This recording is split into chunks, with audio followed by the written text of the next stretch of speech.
Good morning and welcome to day 2 of the Public Sector Debate Competition. I'm Paula Shea, a communication specialist here at the TIU and your host for today's match. We are now at our second match of the day between Team Cannabis Licensing Authority and Team Ministry of Agriculture, Fisheries, and Mining. For those of us who are just joining, welcome. And for those who are here with us this morning, you'll know this is the fourth staging of the public sector debate competition, and we're very happy for all our participants and all our viewers who are here to witness this unprecedented discourse in the public sector and about the public sector. This year's competition got off to a great start, but if you're just tuning in, you can catch yesterday's matches on our YouTube or Facebook pages. So continuing the action for this morning, as I shared earlier, apologies. Sorry, I gave away my list. Yeah.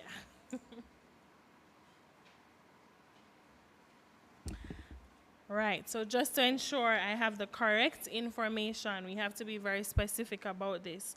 So we have Team Proposition, the Cannabis Licensing Authority, and Team Opposition, the Ministry of Agriculture, Fisheries, and Mining, and they'll be debating the MOOT. Be it resolved that INDECOM should be granted the authority to make arrests in cases involving misconduct by members of the security forces. This is a very topical issue if you've been following the news over the past 24 hours. So I'm sure we'll have a very scintillating debate today. To get started, I'll first ask Team Proposition to introduce themselves.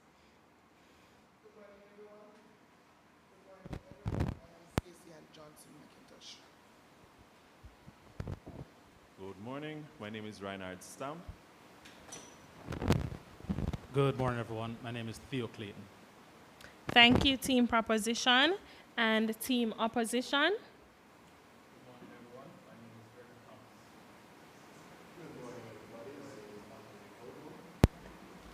Sorry. Good morning, everybody. My name is Andre Bogle. Good morning, everyone. My name is Kiwana Coleman. Thank you, teams. And the adjudicators for today, of course, our partners from the Jamaican Association for Debating and Empowerment, Jade Limited. Judges, please introduce yourselves. Morning, everyone. My name is Javon Downey, and I'll be serving as the chair adjudicator. Good morning, ladies and gentlemen. My name is Roshana Jarrett, and I'll be your wing adjudicator for this match. All right, and good morning, everyone. I am Najani Stewart, and I'll be the other of your wing adjudicators. Thank you, judges. The teams are familiar with the rules, so I'll now turn over to the judges for the debates to begin. Good luck, teams. All right, so just a brief reminder of the rules before we get the debate underway. You are allotted your respective speaking times ranging from 7, 6, and 5 minutes. The first and last minute in each speech is what we call protected time. When you've spoken for 1 minute, you'll hear a ding of the bell. When you've entered into your last minute, you'll hear another ding of the bell, which signals that you are re-entered protected time. When you have eclipsed your total allotted time, we'll indicate by 2 dings of the bell, after which you are allotted a further 15 seconds to wrap up your presentations. When that time has passed, we'll ding the bell continually to indicate that we've stopped listening and you should exit the stage. There will be 2 periods of cross-examinations, and I'll explain the rules of such when we get there. At this time, we open the floor for the first speaker on side proposition. Here.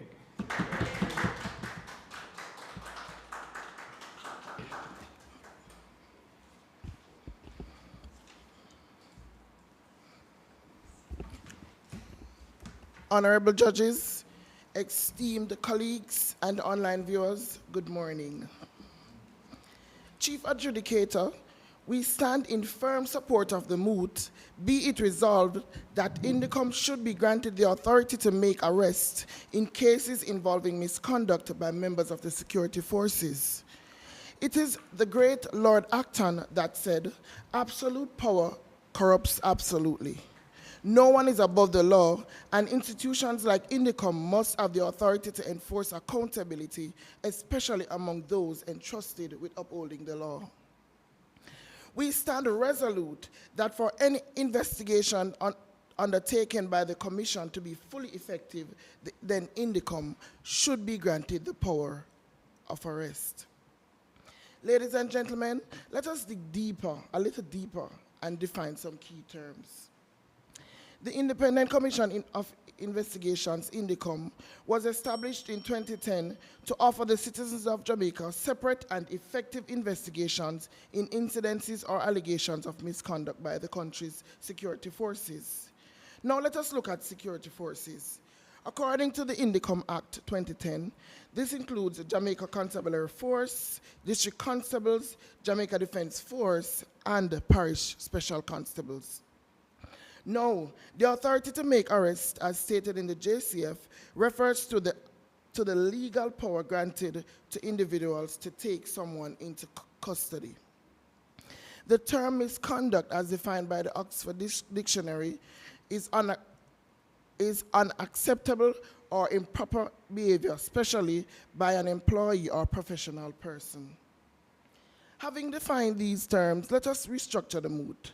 Be it resolved that INDECOM should be granted the legal power to take into custody in cases of improper and unacceptable behavior committed by those who are trained and who have been empowered to uphold the law. INDECOM was established to inspire public trust in reporting allegations of misconduct, as there was an outcry from members of the public about police policing the police.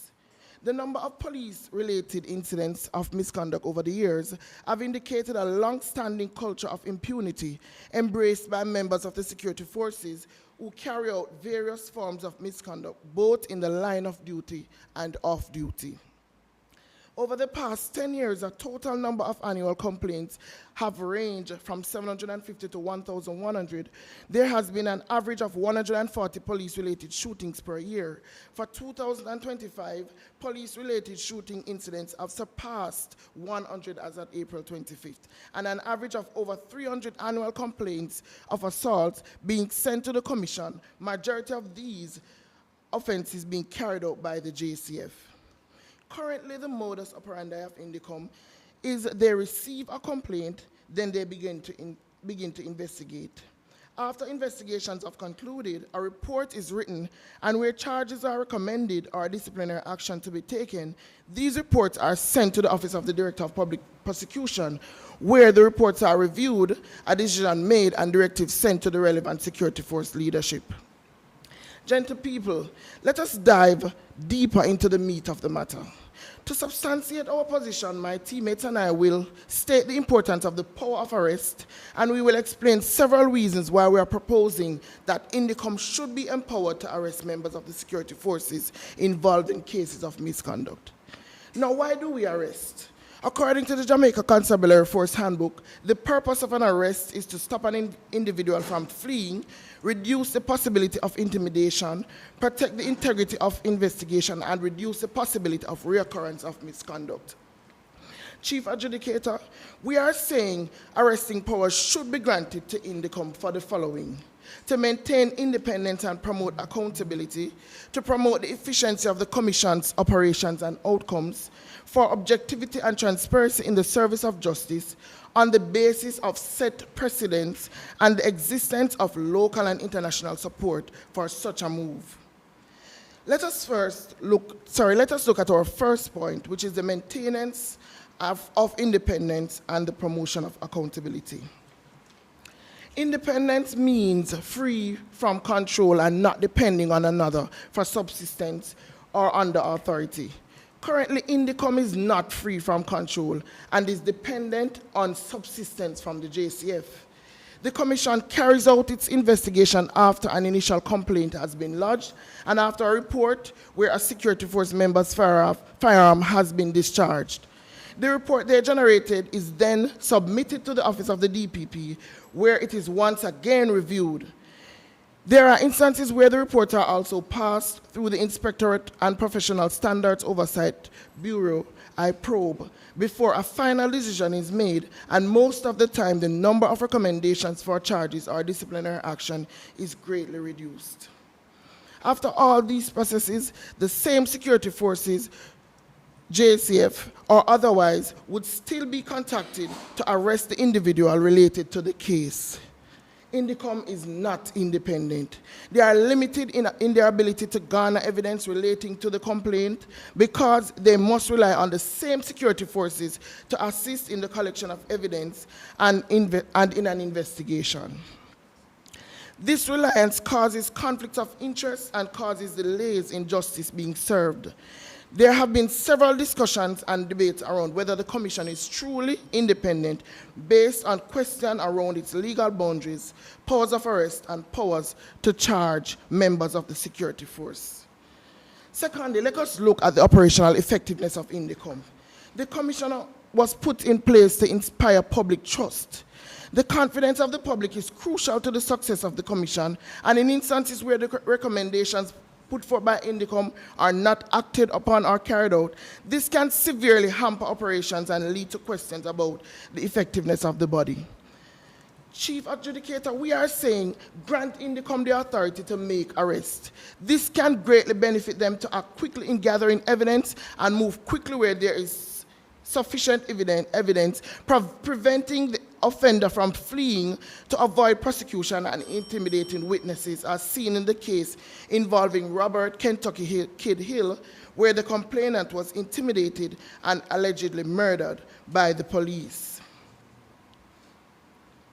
Honored judges, INDECOM has also reported an increase year after year of certain incidents such as fatal shooting, as is evident by All right, 12. thank you. That is time. And we thank the first proposition speaker for a fire opening to the debate, and we introduce the first speaker on side opposition to do same. Hear, hear. Thank you. Honorable judges, members of the audience, guests, friends, thank you for your time. Team opposition vehemently opposes the MOOT that be it resolved that INDECOM should be granted authority to make arrests in cases involving misconduct by members of the security forces. Before I proceed into my substantive, I would like to just rebut a few points.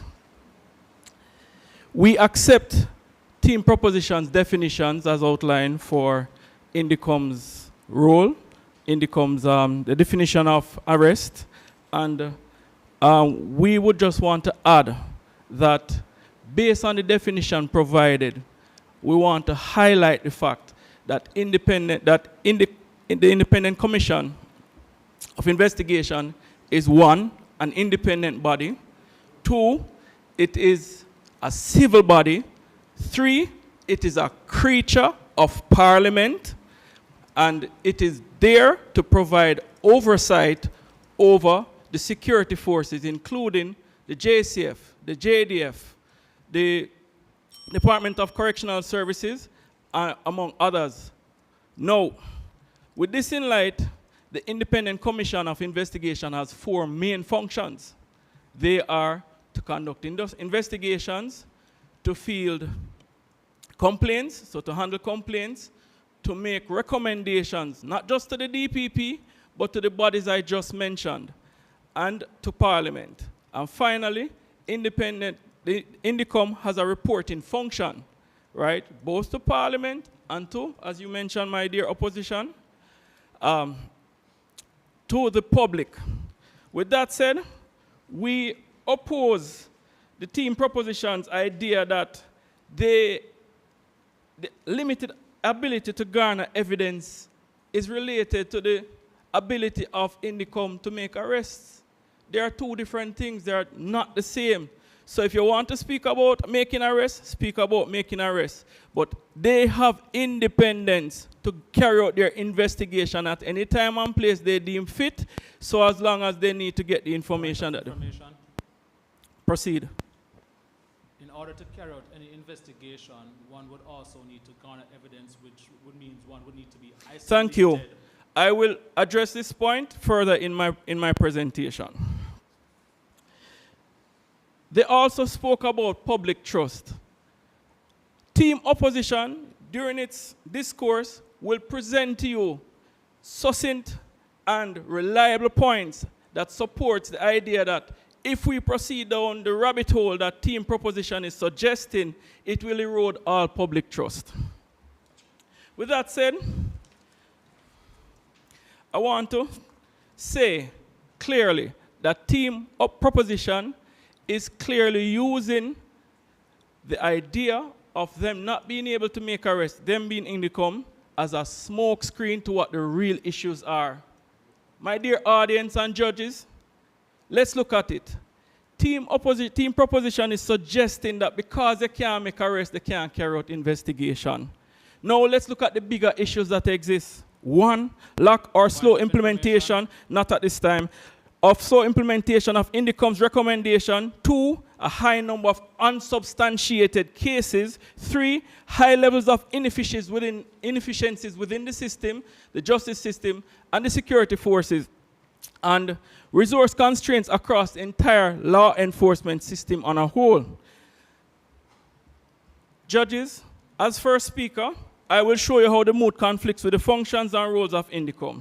Secondly, I will show you how the existing architecture of the security forces in the Command Office of the Director of Public Prosecution makes it unnecessary for the MOOT to be even considered.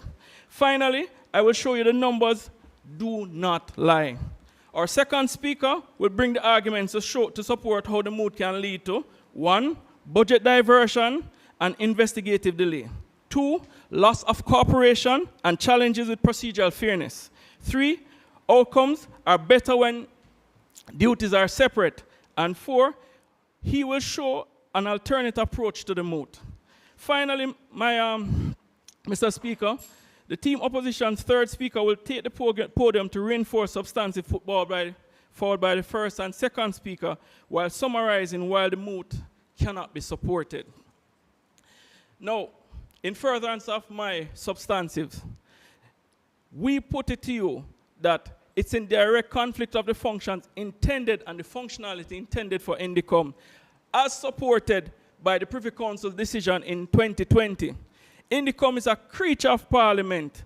Now, should we follow what they're suggesting, that they need the power of arrest in order to carry out their duty? They're also suggesting that the Public Procurement Commission, Broadcasting Commission, Electoral Commission, Office of the Contractor General, Office of the Children's Advocate, and the Public Defender should all have the ability to make arrests as well. This is untenable and it's a joke. It's really laughable.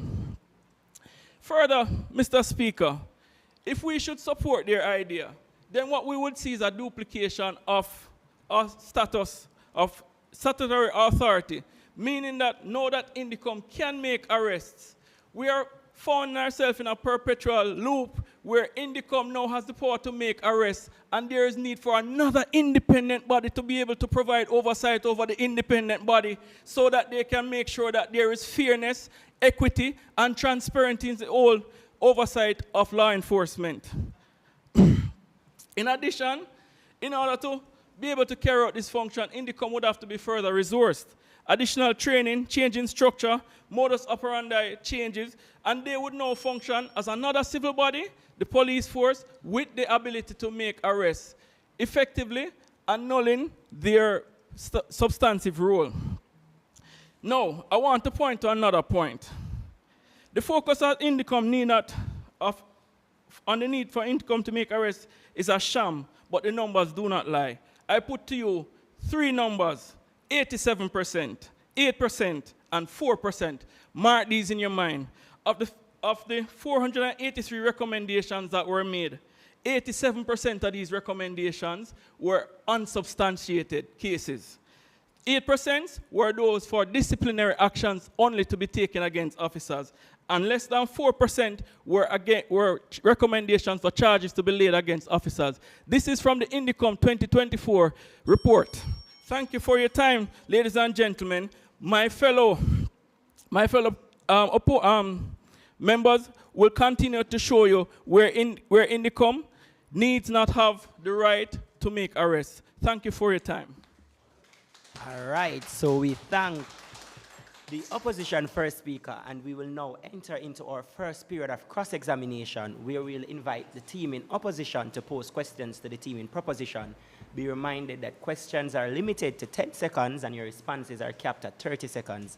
Guys, you are urged to ask questions. I know sometimes you want to preload, but no, so 3 questions. So 3 questions from opposition to proposition, and then we'll flip the arrangement and proposition will ask opposition 3 questions. All right, opposition, are you ready? Yes, we are. All right. Proposition. Well, why are you advocating for instant gratification associated with arrests instead of prioritizing resource constraints and other systemic issues that would increase likelihood of arrest? Thank you for your question, sir. We are proposing that the arrest will facilitate the investigative process. However, you are proposing something contrary. We are saying in order to carry out effective investigations, one would need to detain such persons who are reasonably suspected in order so that there is no animosity and there can be complete transparency and accountability. Next question, sir. How do you contend with the fact that in order to conduct these arrest powers, they will need to have car transportation, they will need to have holding cells, they will need to have officers, and they will need to have more staff in order All right, thank you. Your question is lack of knowledge, and I say this because holding cells such as the Tomredcom and also by not Hunts Bay, Grand Spend Police Station are holding facilities for these type of incidents. As it relates to resources, INDECOM as their budget, they have resources. What they don't have is the authority to carry out their mandate. Next question, sir.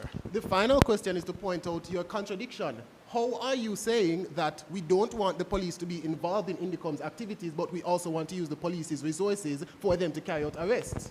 Do you see this glaring contradiction? Sir, again, you are contradicting yourself. We are saying the police should be isolated from our investigations. The INDECOM have the resources. They have vehicles, they have manpower, they have the budget, they have a forensic unit. What they want is an autonomy between the two entities. We can't have the police in the police, and that's why we say INDECOM needs the authority to arrest. We can't call you to investigate yourself. Are you going to investigate yourself fairly? Can I respond? No, you cannot respond. All right. So now we invite side proposition to field questions to side opposition.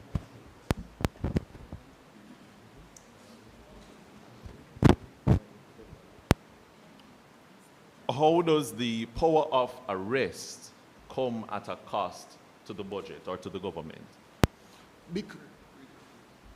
Yes, because in order to execute the powers of arrest, if we are to entirely separate INDECOM's function from the police force, as you are saying we should do, then we cannot use their holding cells. You are arguing that using their holding cells is intrinsically affecting the ability of INDECOM to carry out their function. So they're going to need their own independent holding cells. They're going to need their own independent cars. They're going to need their own independent officers that are going to need to be trained in order to execute the arrests. Because currently, INDECOM is a civilian body. They do not have the training or the resources to carry out these arrests. You are proposing All right, giving them thank those you. resources. Next question, proposition. Okay, for our next question, please kindly explain why does the JCF need powers of arrest to carry out their investigations and their mandate? Because Parliament gave them that power. Let me tell you something. In the structure of this government, you have executive, judiciary, and legislative. What we're talking about right now is the executive body giving INDECOM the power to investigate on behalf of the judiciary to make recommendations. We use the JCF as the instrument by which we execute the recommendations that INDECOM puts forward on behalf of Parliament. The Privy Council ruled in 20... All right. Final question from side proposition.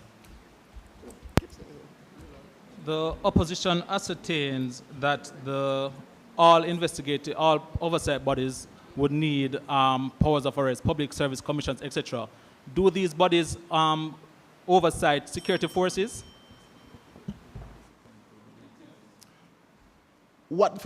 opposition speaker was doing was pointing out how ridiculous it is for us to give powers of arrest to bodies that are intending to be civilian oversight bodies. He was showing you how ridiculous your perspective is. Your perspective. I respect you as debaters, and I see that you're really trying your best. But in reality, INDECOM is a civilian oversight body. To give them powers of arrest is to transform them into security forces, the very forces that they are trying to give oversight to. And it is not tenable. All right, so we thank the team for a very, very interesting period of cross-questioning, and now we make welcome the second proposition speaker. Here.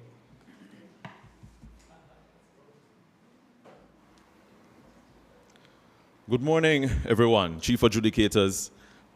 I appreciate the attempt that the opposition is taking in making a point about the power that we are asking the INDECOM to be imbued with is somehow pushing them towards becoming security forces. The Civilian Oversight Committee has already received the power to look into and investigate the security forces. We're not asking for anything more than what they've already been provided. We're asking for them to be empowered with the tools to conduct the mandate that they've been given to carry out this investigation and ultimately closing cases leading to the improvement in our trust, public trust, and the credibility of our criminal justice system. The United Nations defined the rule of law as a principle of governance in which all persons, institutions, entities, public and private, including the state itself, are held accountable to laws that are publicly known, equally enforced, and independently adjudicated. How can we say then that INDECOM, as it now operates, is able to equally enforce and independently adjudicate anything? I will take the opportunity to look into the objectivity and transparency benefits in the service of justice if INDECOM is given the power to arrest, and also show the efficiency and accountability improvements that will be had when looking at the arresting powers that currently exist outside of Jamaica and the support that Jamaica and other international bodies give to the imbuing of the arresting powers for INDECOM. Point of information? Go ahead. You had stated that you are trying to abide by the legality of what our public system puts forward. But your position on the MOOT contradicts the Privy Council's ruling in 2020 that INDECOM should not have arrest Thank you very power. much. We will address that in this sitting as we go along. Objectivity and transparency is an important aspect of INDECOM's ability to operate as a safe space for all reports made of misconduct, and trust that the utmost best will be done to achieve justice. In our Jamaican context, we can definitely say with 100% certainty that we can't say that there will be 100% certainty that there will be objectivity and transparency if the security forces are allowed to investigate their own members in the commission of misconduct. It is impossible to be transparent when the entity that is being regulated has the power, control, and resources to carry out the sanctions to enforce these regulations. The issue of objectivity and transparency in deliverance of justice is at the forefront of the public's mind when misconduct by members of the security forces is in the headlines. In Jamaica, we can go into numerous instances where individuals have been wronged. There have been cases like Nakia Jackson, who was killed by a police officer in 2014 while cooking in the restaurant that he operated. Eyewitness reports stated that Mr. Jackson was unarmed. So, of course, there was no situation in which Mr. Jackson should have lost his life. How about Mr. Noel Chambers, who died after being imprisoned for 40 years? Also, of recent memory, we can all consider what happened during the Tivoli incursion back in 2010. This shouldn't come as a surprise that there is a need for INDECOM to operate, but I can guarantee that the way how they've been operating is less than the standard by which the government would have expected. I'll take it shortly. Shouldn't the state and the agents of the state be held accountable for these egregious acts? This is what corruption of absolute power looks like. We want to be assured of impartiality when investigations into these types of matters are being undertaken. There's a clear conflict of interest when security forces are policing themselves, or when the designated oversight body is too heavily reliant on their support, which is inherent because there are biases which exist. The subconscious, which needs to protect your brothers in arms. Equip INDECOM with the arresting powers and maintain objectivity. Do not continue to erode public trust. Arresting powers will allow INDECOM to investigate without subjectivity or bias, as these are conflicts of interest which promote impartiality in this sphere.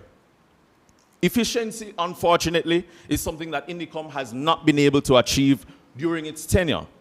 For the 28 cases that have reached to fruition of completion, only all of those cases were cases that were either started in 2013 or 2023. And they were only finished during the year 2024, which was alluded to by the opponents in the INDECOM quarterly review for that year. There was a total of 267 shootings that occurred within that same year. None of those cases have come to any conclusion. And there was an additional 800 or so which still have been unresolved. So, Chief Adjudicators, members of the public, I ask you just to consider the state that we are currently in and to provide the tools necessary for INDECOM to establish we thank themselves you for your submissions. independently. And now may welcome the second speaker on side opposition. Here, here.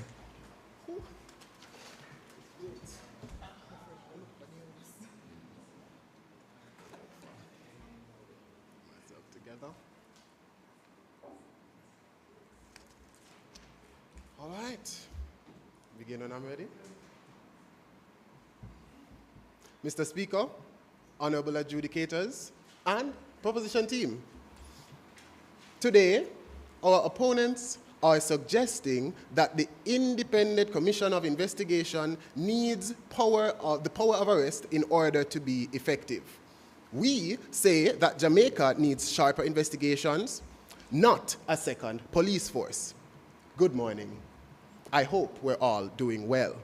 Before I get into my substantive points, I have two major gripes with the argument that the proposition team had mentioned that I really need to clarify. The second proposition speaker mentioned that we want to give INDECOM the tools to execute their function by giving them arrest powers. Well, South Africa did that. In 2012, their independent body, tasked with oversight, were given investigatory and arrest powers. And what happened? Well, arrest authority did not deliver accountability or anything of the sort in South Africa. Its oversight body still carries more than 13,000 unresolved case files because they were overworked and under-resourced in order to carry out the function as tasked to them. Not accepted, unfortunately.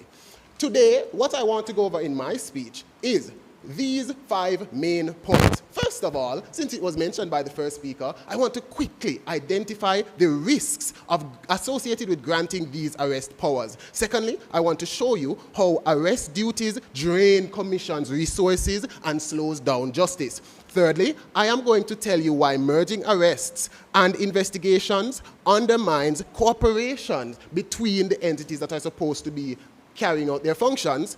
And then finally, I'm going to show you how separations of duty deliver better results. Overall, I want to present to you an alternate approach to what the proposition team is suggesting. Let's start, and let me try to do it quickly.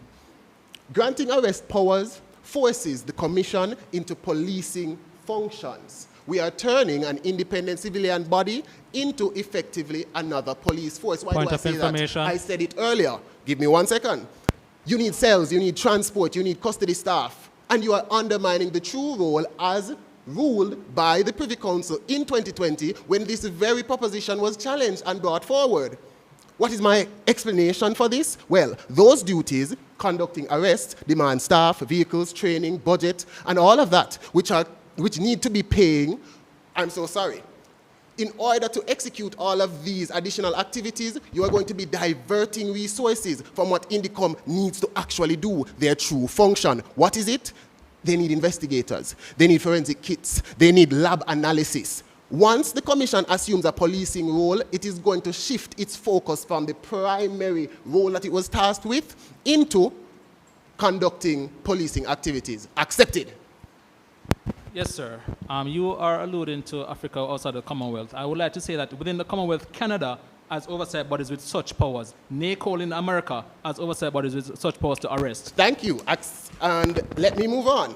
Well, for those bodies in Canada that you are suggesting has these arrest powers, which I did not find in my research, what they might end up finding themselves, the situation that they might find themselves into brings me to my second point, which is that they're going to have increased budget diversion and investigatory delay. Forcing arrest duties on the Commission starves investigations of money and staff, lengthening delays.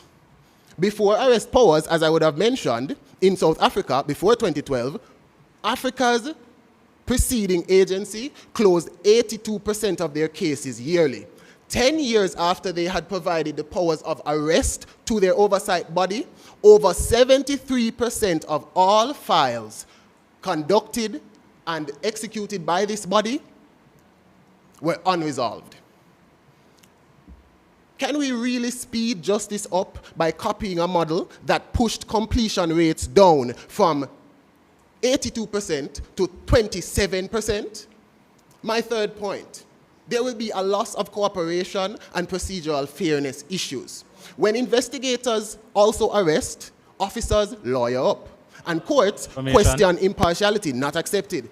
The strength of oversight lies in early access, statements, station logs, CCTV cameras. If investigators wear two hats, officers refuse to speak, and defense counsels challenge neutrality.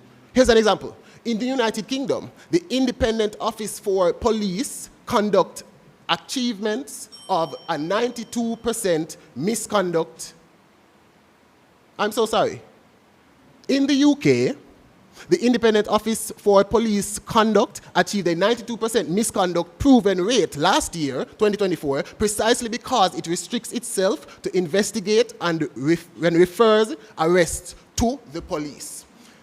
I'm going to skip my fourth point because I'm in my last minute, and I want to take a moment to present to you what the alternative is. Instead of dedicating our powers towards giving them arrest and turning them into a new security force, what we need is body-worn cameras on every single police officer and dash cams across the force. Footage stored in the clouds. Camera rollout cuts complaints by 16%, according to the Campbell Review in Canada, and enjoys 88% public support, according to surveys. The Commissioner of Police himself in Jamaica confirms that the infrastructure is ready, but it is unfunded. If I could, we need to strengthen Jamaica Eye, we need to expand investigatory resources, and we need to fully staff the DPP in order to execute all of their functions as quickly and swiftly as possible. That is how we are going to get accountability. Thank you. All right. So we thank the second opposition speaker for his spirited contributions to this debate. And we will now enter into our second and final period of cross-examination, where once again, we allow opposition to field question to proposition, and then we flip the arrangements. Team opposition. If INDECOM is meant to be independent, why are you trying to turn it into an enforcement agency? Thank you for that question. We are saying they already are an enforcement agent. They already have the powers to investigate. They already have the powers to look into the JSF and into the JDF, into these security forces in carrying out their mandate. We're saying give them the resources and the authority, additional resources and authority that they need to carry out their mandate as what the citizens and the government of Jamaica have seen fit. Thank you. As I made in my presentation, I pointed out that less than 4% of the cases presented led to recommendations for arrest.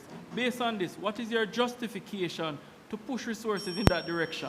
3.27. I thank you for addressing it. I'm happy. I like you. You're a very good champ. Let me address this, judges. If INDECOM had the powers of arrest, would we not have a high attrition rate of turnover in cases like the JCF? However, they are limited in carrying out this action. Therefore, they have a low turnover rate of 4%, while the JCF can boast of 70, 80%. Because why? They can arrest the suspects and have proper investigations, my opposition. Final question. How do you reconcile that, though, with the fact that 87% of the cases that were conducted by INDECOM last year were unsubstantiated? How do you reconcile? So you have to identify what could cause these cases to be unsubstantiated. Lack of evidence. That individuals who are involved in these investigations are making the attempts to make themselves look or feel or create the space that would make them not be culpable for the act that they No more. These security force members are very unfair with the judicial system. They are the ones doing the very work. Don't you know the breach and so in your organization? Can't you therefore avert them? All right. Now, thank you, opposition, for your questions. We'll now entertain the questions from side proposition. My first question. You speak about this alternative method of body-worn camera, which already exists, by the way, and also whatever you mentioned. How do you plan to fund and support these very causes, which an arrest will not cost? Fact checked. Arrests are going to cost money. I've laid it out already. I don't need to belabor that point further. Second thing, we do not have body cameras. You can look in the April last week. On the 25th, the independent commissioner himself had stated that we have everything that we need to go forward with these body cameras, but the police commissioner does not. It is not moving forward. And to answer the point about the budget, what you are suggesting is to divert funds towards giving them arrest powers that has been proven not to work in South Africa. Final question.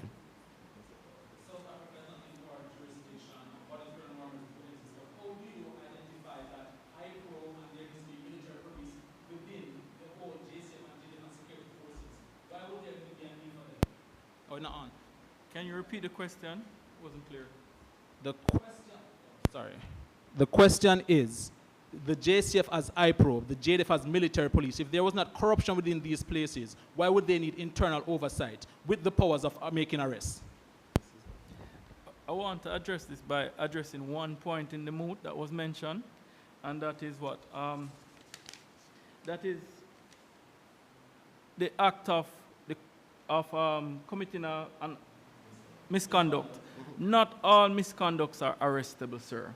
The majority of the misconducts that reports have been made regarding these misconducts are for action, disciplinary action to be taken within these forces and not for charges to be pressed against these individuals. So your point is not supported here. All right. So we want to thank the team for this period of cross-questioning, and because the temperatures have raised, we are going to allow for a minute break so that we can regulate temperatures and allow the reply speakers to put the finishing touches on their presentation, after which we will take the opposition reply speaker.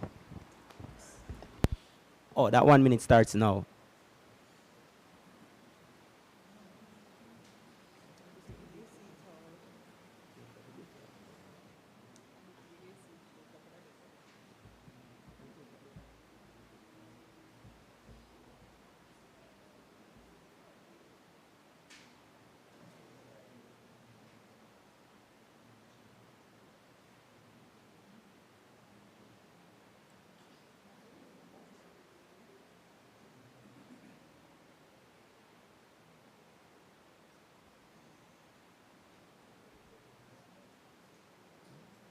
Yeah, no, 23.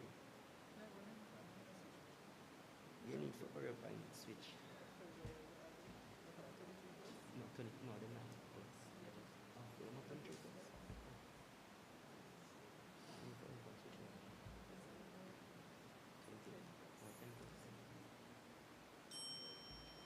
All right. So that indicates time, and at this time we open the floor to the opposition reply speaker to close out the debate on that side of the House. Hear, hear.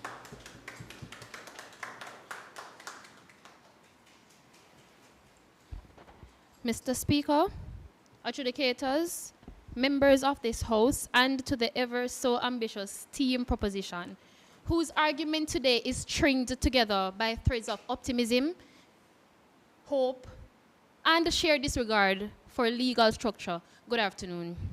I take stance as the rebuttal speaker from team opposition to not only solidify our stance on this moot, but to also dismantle the fantasy being sold to us by team proposition that INDECOM should be given the authority to make arrests to officers of the security forces.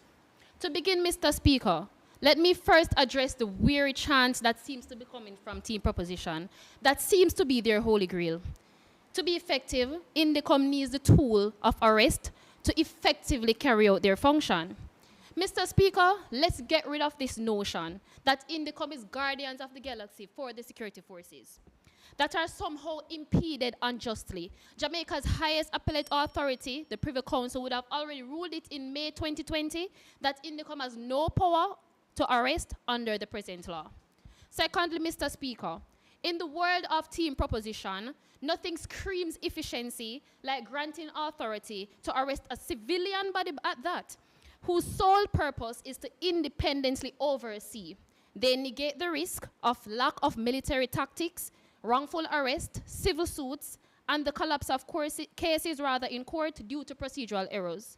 They also fail to account for the additional resources that would be needed to fund this bright idea of theirs. Mr. Speaker, let's not be oblivious to the irony here. The same people yearning for fairness and justice are the same people advocating for civilians with no tactical or combat training to be armed with the power to arrest. Mr. Speaker, the proposition accuses us of supporting lack of accountability on the part of INDECOM. But permit me, Mr. Speaker, the chance to prove this is not so. The agenda of INDECOM, team proposition, is to investigate, to monitor, expose, and make recommendations to the consequences of misconducts. Suggesting that INDECOM is incompetent in fulfilling their role, as I just mentioned, without also becoming a mini police force, a judge, a jury, a executioner. So what's next? Do we then go ahead and provide the Auditor General a SWAT team? Or how about we provide the Integrity Commission with batons? Let's just go ahead and petition for all the other oversight bodies to have the power to make arrests. And another note, the first speaker of team proposition would make this bold claim that in order for victims to receive justice, there needs to be a fast, visible consequence that justice is served. And dare I say, my grandmother always tell me, haste make waste, and shortcut draw blood. We, team opposition, agrees wholeheartedly that victims deserve justice. However, what they don't deserve is for their case to end up in the 87% of dismissed misconduct cases caused by unplausible reasoning, lack of evidence, misjudgment, and sloppy oversight. Speed is not what constitutes justice, Mr. Speaker. It is about being thorough, credible, and fair, which is the sole purpose of INDECOM. Remember, not all misconducts are arrestable, and so allowing INDECOM officers to slap on handcuffs isn't a matter of authority, but more so competence. Giving them this advantage completely disregard what they're supposed to embody, and that is independence and neutrality. They also claim that these powers would be, a selling point for them to be able to make their functions more effective. But where will this really end? Who monitors the monitor? Who bodyguards the bodyguard? We admire the optimism, but team's opposition position is rooted solely in operational law, practicality, and efficiency. In conclusion, team proposition's argument is founded upon emotions, sheer optimism, again, legal fiction, and recklessness of policies. Team opposition firmly believes that INDECOM should not be given the authority to make arrests, and we would have provided solid reasons for that. Remember, as you said, absolute power corrupts absolutely. So we can't be giving out and dishing out powers like Pokemon cards. I thank you. All right. So we thank the opposition whip for her fire close to the debate, and we now welcome the proposition whip to do same and close out the debate in totality. Hear, hear. All protocols observed. Thank you, team opposition, for agreeing with us and not being confident in your own position by saying that we are defending accountability. We are defending transparency. We are defending objectivity. That is why we firmly believe that for any investigation to be carried out thoroughly, powers of arrest must be granted. How many times have we seen cases where have been thrown out by the Privy Council, as you have mentioned, because there has not been secure evidence, because there's tampering, or the authority has to wait on the police to make the report to them that, hey, we fired our gun, so come and now investigate us. How absurd is this, honorable judges? Team opposition, I'd also say the Privy Council is right in their ruling. They did not have the powers of arrest at that time. That is why we're here today to say, give them the power of arrest to do their duties diligently. My people, listen to me. This is what we're debating today, really. It's a system that we have been given basket to carry water, and we need to patch it up. We need to patch up the fact that INDECOM needs the power of arrest in order to effectively carry out their mandate. We're not saying they're not doing their mandate, that to effectively carry it out. We are saying INDECOM needs the power of arrest in order that they can simply do what they are mandated to do, which is to bring justice to the citizens of Jamaica and to be an external oversight body. We're not saying they will have absolute power. No, we're saying in carrying out their mandate, we're furnishing you with the tools in order to carry out your mandate effectively. We are saying INDECOM should be given the power of arrest so that they can be free from corruption, free from tampering, free from all these other things that may come when a felony, just as how the JCF would carry out their mandate in making arrests, so the Independent of Commission can carry out their mandate in order to carry out effective investigations, which they are mandated to do by law. We applaud the INDECOM who have effectively done this so far by what they have with the limited resources. We're saying give them the authority to carry out their mandate. Our position remains firm that INDECOM should be given the power of arrest. Our position remains firm that their alternative suggested is already established. There are body-worn cameras, fact check by the way, go to Hunts Bay Station or go to Doyne Park Station, they have body-worn cameras. Check your facts please, opposition, before you come and try to lead the judges astray. I am also saying, team opposition, listen to me clearly. We're saying apart from just body-worn cameras, we can develop relationships. And we're saying this is what we propose. Give them the powers to arrest and give them protocols. Give them guidelines in which to follow. If all stakeholders agree and say, this is how we'll carry out investigations, this is how we'll handle it, then we can all have a unanimous and agreement which we would abide by, because that makes it objective, not subjective as you are trying to now make it seem, because body-worn cameras can be turned off, sir. We firmly believe, judges, opposition, colleagues, that if INDECOM has the power to make arrest, not only will they be effective and there'll be objective and there'll be transparency, there'll be proper accountability within the JCF, which is why we have external bodies such as even the Police Civilian Oversight Authority. That is another civilian body, but they look at policy and regulation. INDECOM, in their operation, is more objective and more operational, which is why they have forensic units. They have their own fleet vehicles. They respond to the scene. So we are saying, giving them the power of arrest will detain corrupt officers and detain corrupt agents in order to make a holistic investigation so we can have more convictions. We can have less people crying out for justice. Let us patch up the system. Let us patch INDECOM. Let us patch the bucket that we have been given to carry the water with holes in it. Let us give them the power of arrest and make it very clear that we are still being objective and we are still for Jamaica and by the people of Jamaica to carry out justice. I thank you. All right. We thank the opposition reply speaker for my apologies, the proposition reply speaker for his submissions. Well, I think the spirit of debate was truly at this match today, with both teams being very convicted on their point of view and also with some very fiery exchanges. So well done, teams. And now the hard work goes to the judges to deliberate and choose a winner for what has been a very engaging match. So now the judges will go off to deliberate, and those of you who are online can let us know, are you pro-arrest or anti-arrest for INDECOM? While you share your thoughts, we'll take a break, and the next voice you hear will be that of our chief adjudicator with the results of today's match. Thanks for joining, and we'll be right back.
All right, so indeed that match was worthy of all the acclaim and the applause that was given. Welcome back, ladies and gentlemen. So today we were gathered to debate. Be it resolved that INDECOM should be granted the authority to make arrests in cases involving misconduct by members of the security forces. In proposition, we had the Cannabis Licensing Authority, and in opposition, we had the Ministry of Agriculture, Fisheries, and Mining. And it was indeed an awesome debate. Now, into the meat of the matter. We realize that there's a convergence on the mandate of the INDECOM, right? So both teams agreed on what INDECOM was established to do. Where the disconvergence happened was how effective is the solution to fix it, right? The burden of proof for side proposition in this debate was to show us why status quo is problematic and how do we solve it by utilizing the method that they are proposing. We get hints of corruption and interference, but it wasn't fully mechanized to show us the impact of this. And we just want to caution all the teams that we don't only want claims, we want the claims to be warranted and to be impacted out so that we as a panel of adjudicators can get a fulsome picture of what it is that you are trying for us to see and how it impacts things in the grander scheme of things. Right. So now there were some questions that came out in the debate, right? Questions such as, how does the power of arrest bolster the INDECOM's effectiveness? And again, based on the convergence and the mandate of the INDECOM, of what INDECOM is, there were other questions such as, how does the power of arrest improves their ability to effectively discharge of said mandate? And their mandate includes making recommendation, their mandate includes reporting, their mandate includes handling of complaints. So how do we, and to conduct investigations, how does making INDECOM able to how does equipping rather INDECOM the power of arrest leads to them being more effective in their execution of their mandate? The debate turned on two key points. The first point is accountability and transparency. On side proposition, we get the arguments that if we give INDECOM the power to make arrests, we will end up having a more independent and a more accountable oversight body, right? That will lead to greater transparency because it will reduce this the need for JCF members to be incorporated in executing their mandate. But on side proposition, we get a direct contestation to that idea by saying, one, the INDECOM as it currently exists is a oversight and a regulatory body, right? So if we go and we further give them this, if we add an additional responsibility to INDECOM, what we are doing is that we are, one, stretching their budget, and two, we are putting them into uncharted territories because they don't know how to make arrests. They are not equipped with that kind of know-how. So to give them that knowledge and to get them to operate in that sphere is a whole other issue separate and apart from that. And does it really amounts to the claims that side proposition gave? They told us emphatically no, because what will happen is that we'll have to have an oversight body to oversee INDECOM when we make INDECOM basically mirror the police, because the police already has this arrest-making capacity, and we are now we have to have a body overseeing them because of their misconduct. So how will we solve for this when we give INDECOM the same power to make arrests, right? The second issue was, again, the separation of powers. Ladies and gentlemen, who reserves rather the rights to make arrests? Because the police already have the right to make arrests. And even though, and this is a point that we want to note, not only the JCF is investigated by INDECOM, and we felt like a lot of the debate was centered solely on the JCF. So there are other entities that are investigated by INDECOM, and there was no real expansion of that on both sides of the house. We kind of felt like it was closed into just the JCF, but just a point to note that not only the JCF is investigated by INDECOM. So it would have been good to tell us that, okay, the JDF is also investigated by INDECOM, and the JDF doesn't have arresting powers. So how can we come to say, okay, let us give civilians arresting powers? That would have been...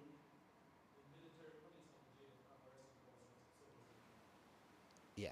So we accept that, but again, that wasn't fully fleshed out or mechanized throughout the presentation, right? So who ultimately reserves the right to make arrests? On side opposition, we get a more fulsome claim to say, okay, if we do this, it will lead us into uncharted territories, and it will come with complications of its own based on resources and budget allocations, and they provided an alternative.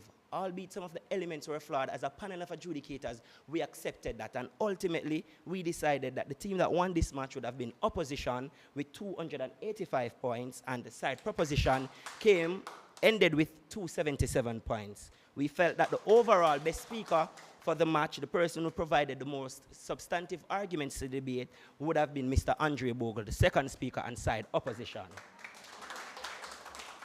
You can see us for further clarifications. All right, so we just want to thank everyone for tuning into this match, and the debate continues later on today, so stay tuned.